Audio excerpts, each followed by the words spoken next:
Hello everyone. Today we will study impact of jet on moving unsymmetrical curved plate. Here we will discuss following topics. Those are concept of velocity triangle, how to draw velocity triangle, expressions for force exerted by jet, work done, power and efficiency of jet. As we are dealing with unsymmetrical chord plate, we cannot derive expression directly as we did for all the previous cases. Here we should know the new concept. So that is nothing but a concept of velocity triangle, its component and how to draw the velocity triangle. So velocity triangle is nothing but a triangle representing various components of velocities of working fluid. Since the plate is unsymmetrical, the part below the center line and above the center line are different. So we will denote inlet part components as 1 and that of outlet part as 2. So let beta 1 is equal to angle between relative velocity of jet and motion of plate at inlet. So that we will call it as Vane angle at inlet. Similarly, beta 2 is equal to angle between relative velocity of jet and motion of plate at outlet. We will call it as Vane angle at outlet. So angle of deflection is nothing but total angle of line is 180 minus beta 1 plus beta 2. Jet of water coming out of nozzle strikes this curved plate with a velocity v1. So that is nothing but velocity of jet at inlet. So it strikes this plate tangentially making an angle alpha 1. So alpha 1 is nothing but angle between direction of jet and motion of plate. So that we will call it as guide blade angle at inlet. Here the inclined line AB is equal to V1. So that is equal to velocity of jet at inlet. So here V1 is inclined. So that is velocity which is inclined with the angle alpha 1. So we will resolve this velocity into two component. So that is horizontal component and vertical component. So the red line indicates the horizontal component of velocity v1. So that is equal to vw1. So vw1 is nothing but velocity of whirl at inlet, where w represent whirl and 1 represent inlet component. Whirl velocity is represented by line AD. So that is a horizontal component of velocity v1. Similarly, BD is a vertical component of v1. So that we will call it as vf1. So that is nothing but velocity of flow at inlet, where f represent flow and 1 represent the component at inlet. Two more velocities that are included in the inlet velocity triangle are: one is relative velocity represented by VR1 and another one is velocity of plate U1. Relative velocity is nothing but velocity with which the jet of water strikes the moving curved plate. So that is represented by VR1. So here BC shows the relative velocity which makes an angle beta 1 with the horizontal. So here we have AB is equal to V1, that is equal to velocity of jet at inlet, and BC is equal to relative velocity. The line joining these two velocities, that is nothing but AC, is nothing but U1. U1 is velocity of plate at inlet. With this, we have discussed all the velocity components that are included in the inlet velocity triangle. Now we will move to the outlet triangle. First we will draw V2, which is nothing but velocity of jet at outlet, which is making an angle alpha 2 with the horizontal. Alpha 2 is nothing but angle between direction of jet at motion of plate at outlet called as guide blade angle at outlet. As we did in the inlet triangle, so this V2 is resolved into two components, that is horizontal and vertical component. Horizontal component of V2 is VW2, so that is nothing but whirl velocity at outlet, and vertical component of V2 is nothing but Vf2, so that is nothing but velocity of flow at outlet. Now we will draw the relative velocity Vr2, which is making an angle beta 2 with the horizontal. So Vr2 is nothing but relative velocity at outlet, so which makes an angle beta 2 with the horizontal. The line joining relative velocity Vr2 and velocity of jet at outlet V2 is called as velocity of plate. So that is nothing but U2. This we have completed all the components of velocity triangle at outlet. So now we will move to how to draw the velocity triangle. So let us start with the velocity triangle at inlet. Take any point A, draw a line AB is equal to V1, that is equal to velocity of jet at inlet in magnitude and direction. Draw a line AC that is equal to U1, that is equal to plate of velocity of plate at inlet. Now join C and B, so that will give the relative velocity at inlet. From B, draw a vertical line BD in a downward direction to meet the horizontal line produced, that is AC produced. Now BD will be equal to Vf1, so that is equal to velocity of flow at inlet. AD is equal to velocity of whirl at inlet, so that is equal to Vw1, and angle BCD is equal to vane angle at inlet, that is equal to beta 1. Moving to the outlet triangle, first draw line QP in tangential direction of the vane at outlet and cut such a way that QP is equal to VR2, so that is equal to relative velocity at outlet. So from P, draw a line PR in the direction of vane at outlet, which is equal to U2, so that is nothing but velocity of plate at outlet. Now join QR. QR is nothing but velocity of jet at outlet, so that is equal to V2. From Q, draw a vertical line QS to meet the line produced PR at S. Then QS is equal to velocity of flow at outlet, so that is equal to Vf2. RS is equal to velocity of whirl at outlet, so that is equal to Vw2. Beta 2 is equal to vane angle at outlet, so that is nothing but angle SPQ, and alpha 2 is equal to angle between direction of jet and motion of plate called as guide blade angle. Now we will move to the derivation of impact of jet on moving unsymmetrical curved plate. So we will assume here this curved plate as smooth. So U1 will be equal to U2 is equal to U. So that is velocity of plate at inlet is equal to outlet. So both are same, that is equal to U. And relative velocity VR1 is equal to VR2 at inlet and outlet are same. So relative velocity is nothing but velocity with which the jet strikes the moving curved plate. Let us derive the expression for force exerted by jet in the direction motion of jet. So that is nothing but Fx. So as usual we write mass per second into initial velocity minus final velocity.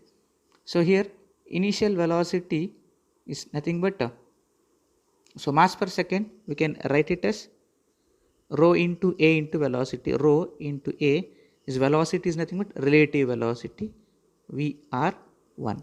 So initial velocity is velocity before striking the plate. So that is at the inlet. So we can see velocity with which it strikes the curved plate is nothing but VR1. So VR1. So that should be resolved into horizontal and vertical components.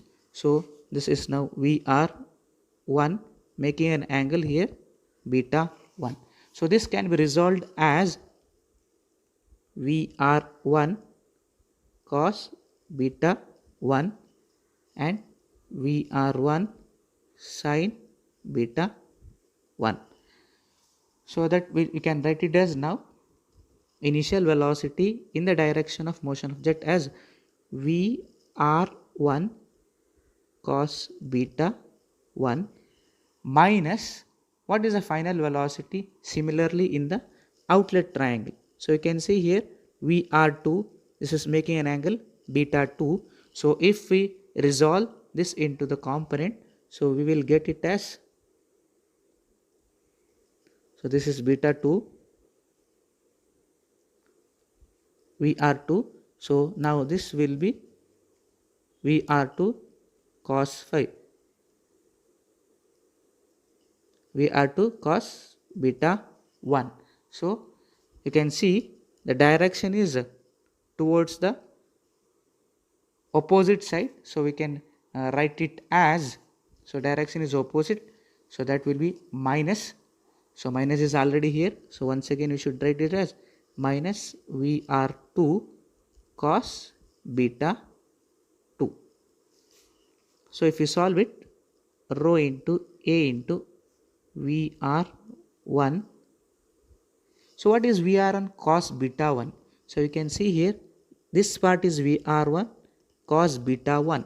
So that we can get it by deducting U1 from VW1. So VR1 cos beta 1 is equal to VW1 minus U1. So we can write it as VW1 minus U1. So that is VR1 cos beta 1. So minus of minus, that will be plus here.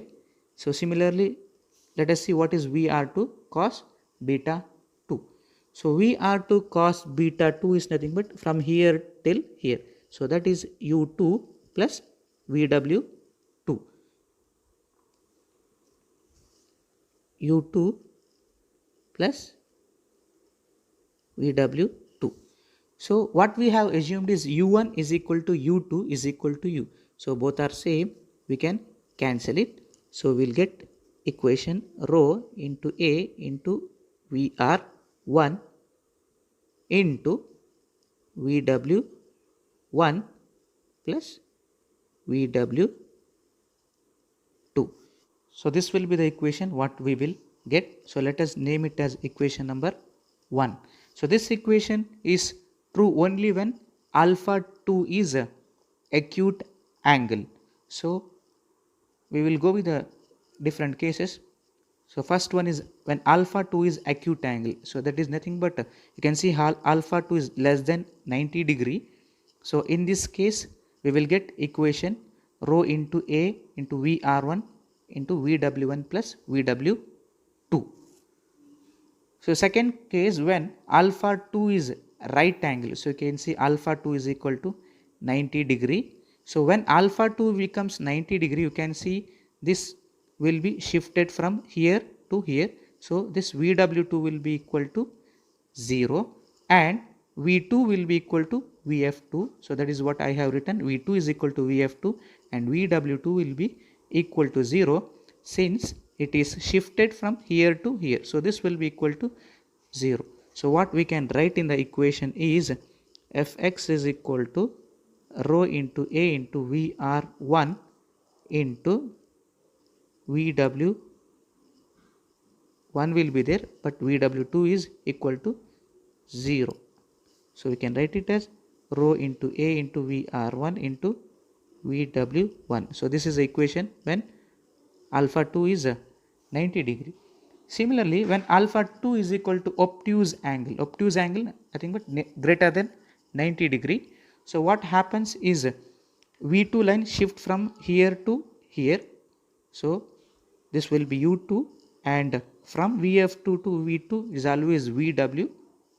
So here what we will get equation is Fx is equal to rho into A into Vr1, and Vw1 is same as what we will get. And so here, since Vw2 is shifted from this side to this side, so it will be Vw2. So this will be the equation for the case when it is obtuse angle. So in general, we can write an equation for force exerted in the direction of motion of jet as rho into A into Vr1 into Vw1 plus or minus Vw2. So when alpha 2 is acute angle, so it will be Vw1 plus Vw2. When alpha 2 is 90 degree, Vw2 will be equal to 0. When alpha 2 is obtuse angle, so it will be Vw1 minus Vw2. Now we will get the expression for work done. Work done per second is equal to Fx into U. Fx is nothing but rho Av into R1 into Vw1 plus or minus Vw2 into U. So this will be the expression for work done per second. So similarly, we will get the expression for work done per second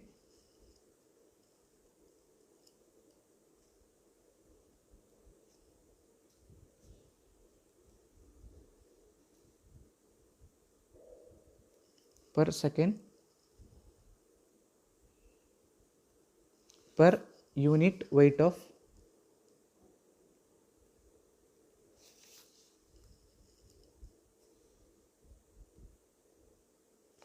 fluid per second. So that is equal to Fx into U divided by weight of fluid striking per second. Weight of fluid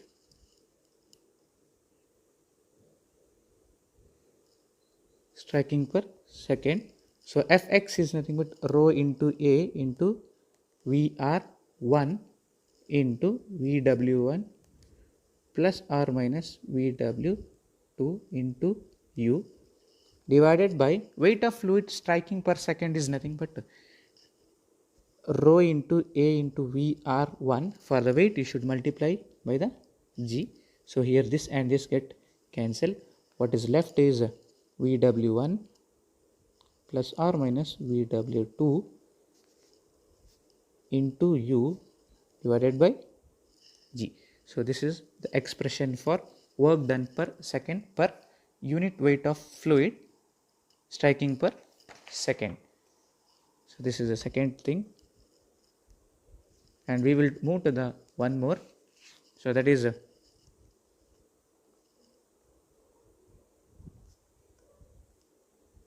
work done per second per unit mass of fluid striking per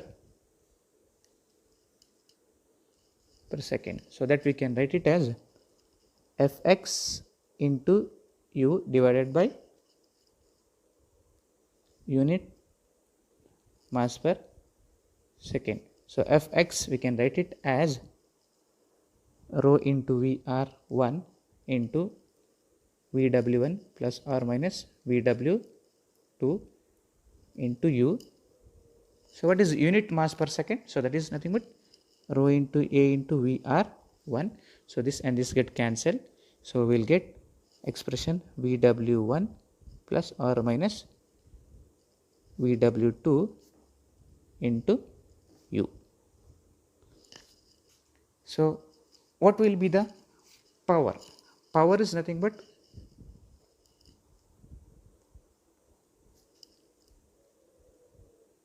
work done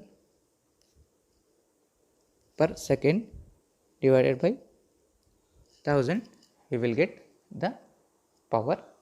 So let us see what is efficiency. So efficiency of jet,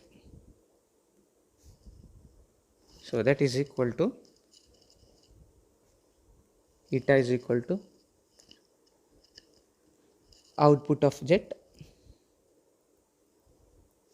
divided by input of jet. So output of jet is nothing but work done. So rho into A VR1 into VW1 plus or minus VW2. So that is nothing but work done. Input of jet is nothing but kinetic energy, half into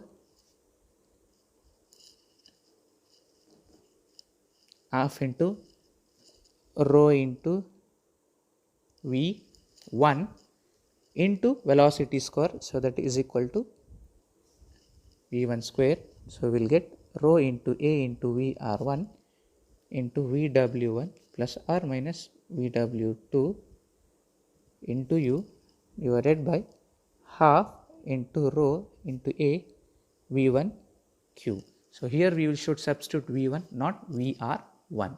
So this will be the equation for efficiency eta.